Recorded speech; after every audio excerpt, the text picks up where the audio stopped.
we speaking to? Well, I told you earlier on, it's Amanda Roberson, okay? She's the Vice Consul at the US Consulate here in Lagos, and she's here to answer all your questions. And we're going to be talking about visas. Good morning. Good morning. I'm so happy to be here this morning. Oh, beautiful. We're happy to have you here. It's our pleasure to have you on Lagos Talks. Thank you. Right. So just give us a brief history. How long have you been in Lagos?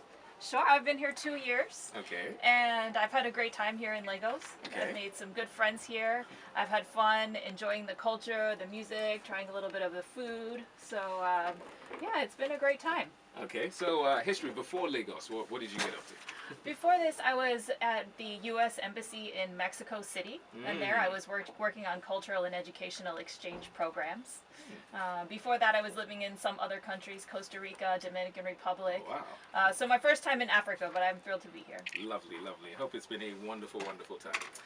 Right, let's get into it because a lot of people have a lot of questions, and like I mentioned earlier, you can join the conversation and call into the studio live with your questions, but let's talk about visas. You know? Okay.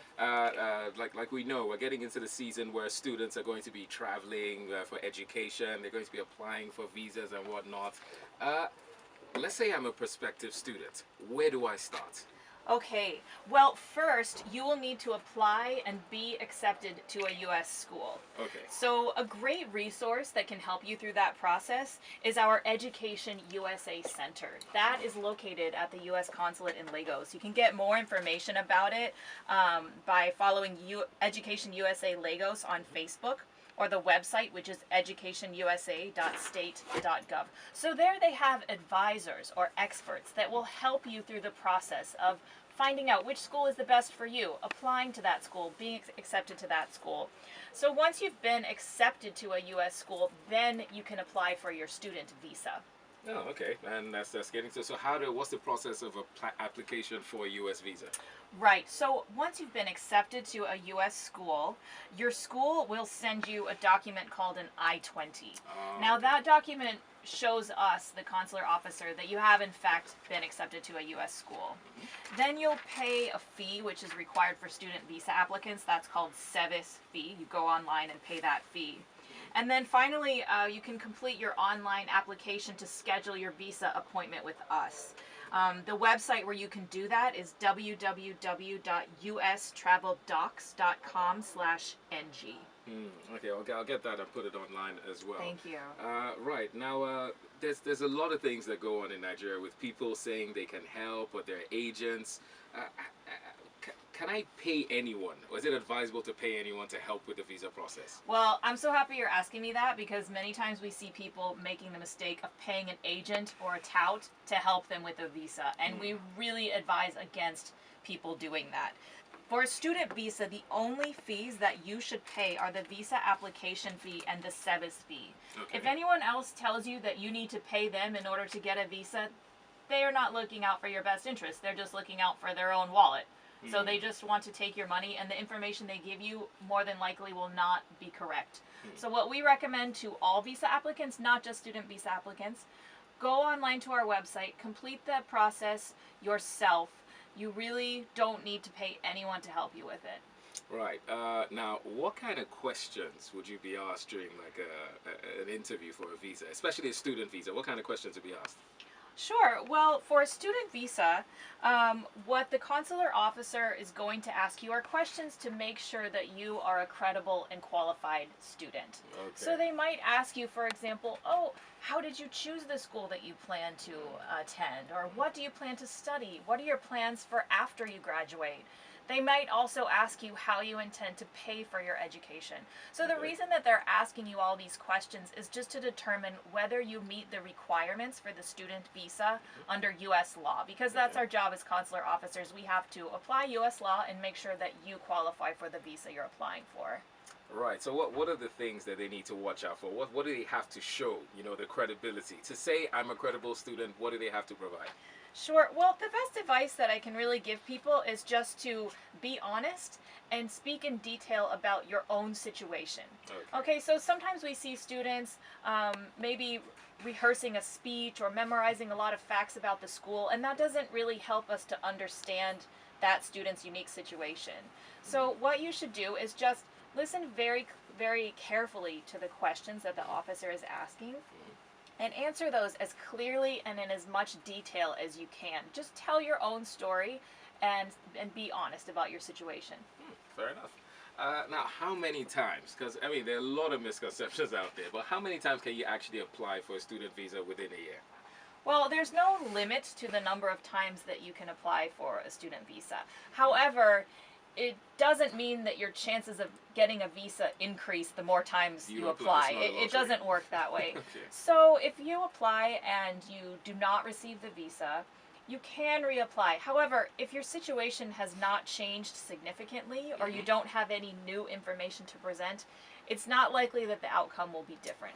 So rather than spending your money on multiple appointments, you might just wait some time and see if perhaps you didn't have strong enough ties to Nigeria and the officer did not think that you were actually going to return. Perhaps instead of applying again and again and again, just wait some more time, build up your ties to your own country, and then you'll have a better chance of qualifying in the future. Okay. Now, a lot of people, I've been for a couple of interviews myself, successfully. Okay. just putting it out there. Right, a lot of people bring like a ton of documents. Like they bring everything, birth certificates, family certificates, everything. What documents do you really need? Yes, well, this is another myth about the U.S. visa process that I'm very happy to be able to dispel for your listeners today. Okay, you really do not need to bring a lot of documents to your visa interview. There are a few that are required. So if you're a student, you'll need to bring your I-20. Again, that is the document that your school will mail to you, proving that you have been accepted to the school. Okay. You'll need to bring a confirmation that you've paid your service fee. Okay. That's for students. Okay, for everyone else who are applying for tourist visa or any other kind of visa, passports are always required, so your current international passport. It's also helpful if you have your old passports to bring those, because that can help the consular officer understand your travel history, what other countries you may have been to. Okay. And you'll also just need to bring the appointment confirmation. That is what you will present to the greeters who work outside in our visa pavilion, receive applicants, just so that they can make sure you actually are scheduled for an appointment that day. But beyond that, our process really does not involve reviewing a lot of documents. Our process is based on the answers to the questions that you give us. Okay. So if you have important things, your marriage certificate, the title to your home, bank documents, we generally don't look at those documents. So it's better to just leave them safely at home than to carry all of that with you to your visa appointment. See, Lagos? Because a lot of people have said, you're going for an interview, take your life. Take everything. Right, and it's really not necessary. What's more important and what's more helpful for visa applicants to focus on is just listening very carefully to the officer's questions and answering those in a very clear and complete way. The interviews are short because we have to attend to many people every day, so we don't have much time, but that's why it's so helpful when people can just listen very closely to the question and then give an answer that's very clear and very specific. All right. Now, what about this talk about agents? Is it wise to hire an agent to prepare me for an interview? Is it necessary? No, it's not necessary, nor is it wise. Okay. Because these agents, some people call them touts. Many of them are working in the car park outside the consulate. They do not work for us. Okay, so that could be another myth that people have in their minds. You do not need to pay any visa agent or tout to help you with your visa application. Many times these agents are giving false information to applicants, and they might even falsify your travel document in a way that will prevent you from ever getting a visa. Oh, wow. So they might offer to put fake stamps to show that you've traveled to other countries. Okay. And that will hurt your chances of ever getting a visa, because now you have misrepresented yourself. And so that's why we just recommend people complete the application online. Again, the computer, just only trust a very close friend or family member, but a visa agent or a tout, absolutely not, because they might even give wrong information about you. They might put the wrong employer or the wrong name of your spouse or something, and once you've submitted that application to us, you're basically swearing that information is true. So if you submit something to us that's not true, even if it's an agent's fault because they're the one that put it, it doesn't matter. It's still, you're still signing your name to that application. So you need to be very, very careful and just do the application yourself. Wow. And yeah, I know we can't talk about America traveling visa without talking about President Trump and the travel ban. Now, there's been a lot of talk about this travel ban, how a lot of Nigerians have been denied and whatnot, but how exactly is this affecting visa applications now, or is it? Well, you mentioned all of the information that's been out there in the local media about changes to U.S. immigration policy. I'm happy to be here to dispel some of the false information that's been out there. Okay. The important thing for people to know is that there have been no changes specific to Nigerian visa applicants. So again, no changes specific to Nigerian visa applicants. President Trump earlier this year, as you mentioned, he did announce 2 executive orders on immigration. Yeah.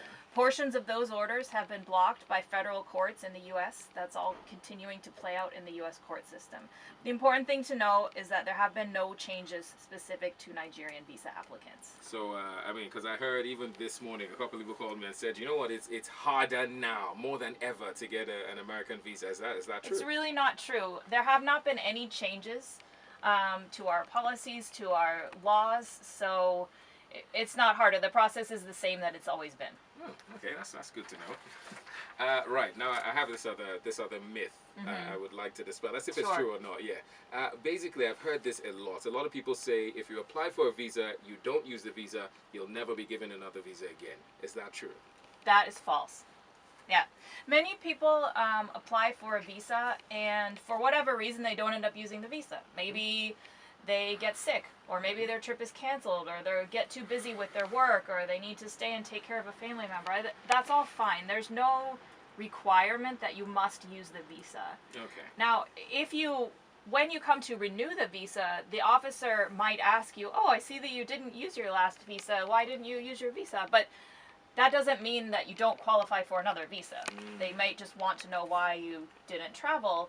But no, receiving a visa does not mean that you're required to travel. It just means that you have permission to travel. Really, all that a U.S. visa does, it allows you to travel to the U.S. and request entry into the U.S. That's basically what it is. Yes. Now, just still back on this incident of the executive orders. Okay. It was reported, even by some of our esteemed members of the government, saying that basically a lot of Nigerians were turned down. They were granted visas in Nigeria.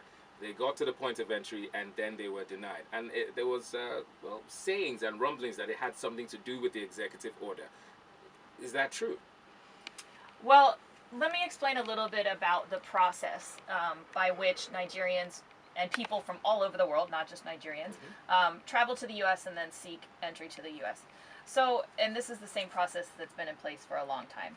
If you are a citizen of another country, Nigeria specifically, in order to travel to the U.S., you'll first need to apply for a U.S. visa at a U.S. embassy or consulate, okay? Once you have the visa, what that visa allows you to do is travel to the U.S. and seek entry to the U.S. at the port of entry. So for Nigerians, that would be an airport.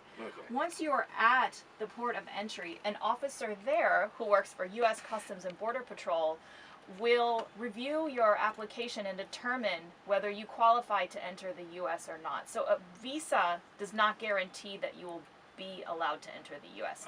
And that process has been in place for many, many years, way before I've been in this job, way before even my bosses have been in this job. So there haven't been any changes. There's nothing to do with the executive order that changes the process by which people travel to the U.S. and enter the U.S. We're still this is on Twitter from Alex Ogunda Degbe. He's saying that the process for getting a visa might not have changed, but the disposition towards the applicants has changed. What do you have to say about that? Well, that's really not true either. I mean, we're just doing our job the way that we have been doing it. Again, applying U.S. laws to determine whether people qualify for a visa or not. I mean, just to explain a little bit about that, our laws are based on your ties to your country. So in order to qualify for a U.S. visa, a tourist visa, which is what the vast majority of our applicants are wanting to travel on, that's the visa you need if you're going for any tourism purpose, In order to qualify for that visa, you have to prove very strong ties to your country. The consular officer basically has to be convinced that you intend to go for the purpose that you said and then return to your country. So what we do every day is we interview people to determine whether they have strong enough ties to their country and whether they intend to return. And that's what we've been doing for many, many years, and that's what we continue to do. There haven't been any changes to that process. I'm glad you're telling everyone in Lagos this morning. Now another question. Let's say I'm planning to travel to the U.S. soon, and my visa is about to expire, right? Do I have to come for an interview? Well, you may not have to come for an interview. Okay. So we do have a program for visa renewal. It's called Interview Waiver Program. Oh. And what that means, if you are applying to renew your visa, the same category of visa, so you have a tourist visa and you want to renew your tourist visa, for example. If your visa is about to expire or it has expired within the past 12 months, what you can do is use our interview waiver program. So what that means is you will not have to come to the consulate for an interview. Instead, you'll go to our website. That's www.ustraveldocs.com/ng. Complete your online application. Then you will drop your passport at one of our DHL drop-off locations, and that information is all on our website.